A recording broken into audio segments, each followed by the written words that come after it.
যে world Congress on IT আমরা আয়োজক দেশ হিসেবে নির্বাচিত হয়েছিলাম 2014 সালে এবং আজকে মিস্টার জন সেক্রেটারি অফ উইটসা যিনি আর কি আনুষ্ঠানিকভাবে আজকে ঘোষণা করেছেন যে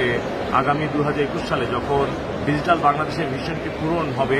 সম্পূর্ণভাবে মাননীয় প্রধানমন্ত্রী জননেত্রী শেখ হাসিনার যে লক্ষ্য ছিল রূপকল্প 2021 সম্পূর্ণ করা এবং 2021 সালে আমাদের বাংলাদেশের স্বাধীনতার 50 বছর পূর্ণ হবে আমরা সেই সালটিকে আরও স্মরণীয় করে রাখার সুযোগ পেয়েছি যেটা ওয়ার্ল্ড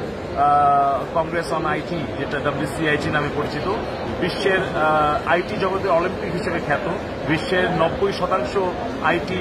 ব্যবসায়ীদের সংগঠন এই উইটসা এবং যেখানে প্রায় 83টি দেশের প্রায় 2 থেকে 3,000 প্রতিনিধি আসবে বাংলাদেশে আমরা উইটসাকে আন্তরিকভাবে ধন্যবাদ এবং কৃতজ্ঞতা জানাচ্ছি বাংলাদেশকে বেছে নেওয়ার জন্য 2021-এর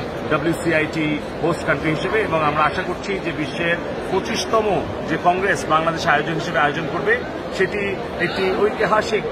আয়োজন হিসেবে আমরা গড়ে তুলব তার জন্য মাননীয় প্রধানমন্ত্রীর পক্ষ থেকে সব ধরনের সহযোগিতার আশ্বাস ইতিমধ্যে প্রদান করেছেন এবং আজকে বিশ্বের প্রায় 2,000 আইটি জগতের নেতারা তারা শুনলেন যে বাংলাদেশ হচ্ছে পরবর্তী আইসিটির গন্তব্য সবাইকে ধন্যবাদ আমরা হব জয়ী আমরা ডিজিটাল বাংলাদেশ বিনির্মাণে আইসিটি হবে হাতিয়ার